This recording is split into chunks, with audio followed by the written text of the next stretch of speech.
El teatro griego surge en Atenas en el siglo VII.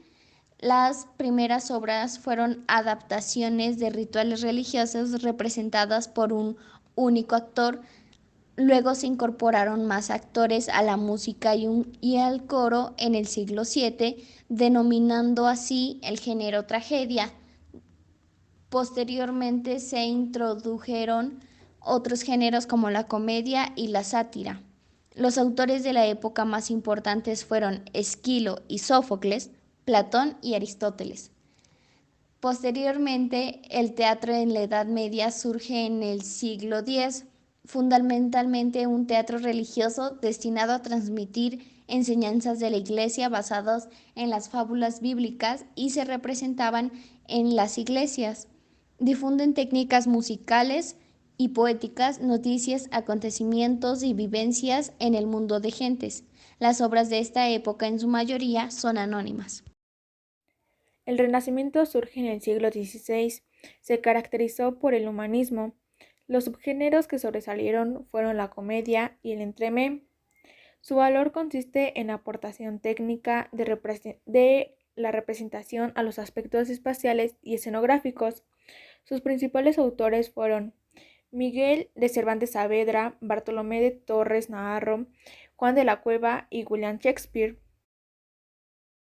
Ahora, el barroco nace en el siglo XVII. Sus principales autores fueron Lope de Vega y Calderón de la Barca. Se intensifica el uso de las figuras literarias y del contraste.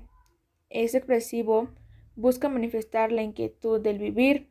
Sus temas fundamentales fueron el honor, la religión y la tradición nacional. En el caso del lenguaje, pues ellos utilizaban el lenguaje acomodado al nivel sociocultural de cada personaje. El neoclasicismo surge en el siglo XVIII como rechazo al barroco. Su primer antecedente está en Francia en el siglo XVIII. Tiene la finalidad de educar al espectador. Sus normas son la razón y la armonía. Los dramaturgos que sobresalen en él son Molière, Racine y Neil. Por otro lado, el romanticismo abarca la primera mitad del siglo XIX. Es una fusión de comedia, tragedia y lírica. Algunos autores sobresalientes de España son Ángel de Saavedra, Duque de Rivas y José Zorrilla. La temática se extraía de la naturaleza y del hombre natural. El realismo y naturalismo apareció entre 1830 y 1880. Tiene la voluntad de duplicar y representar una imitación lo más cercana posible a la realidad. Muestra los problemas políticos, sociales y religiosos. Los subgéneros comunes son el drama histórico, la comedia político-moral y la zarzuela.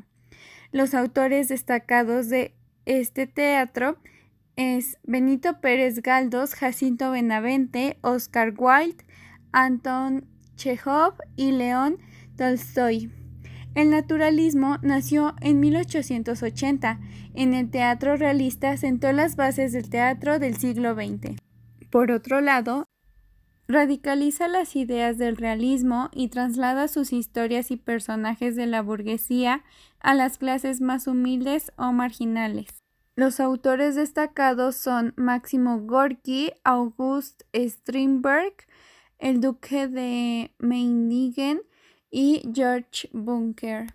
Mientras que en el siglo XX se caracterizó por la presencia de maestros que buscaron una estética propia. Fue marcado desde sus comienzos por Konstantin Stanislavski. Los autores principales son Luis Valdés, Bertolt Brecht, Darío Fo, David Mamet, Jacinto Benavente, Federico García Lorca y en 1928 fue introducido el teatro experimental en México. Finalmente, en el siglo XXI, el teatro se caracteriza por la búsqueda de exteriorizar las ideas mediante la expresión corporal u oral, ya sea narrativa combinada con diálogos y monólogos, así también el uso de movimientos corporales exagerados y la utilización de luces y sombras aunadas a escenografías abstractas. Algunos autores destacados son Jordi Galceran, Rafael Mendizábal, Martin McDonagh y David Lindsay Abaire. Por otro lado, el teatro mexicano muestra un rechazo a lo discursivo y a las estéticas comunes.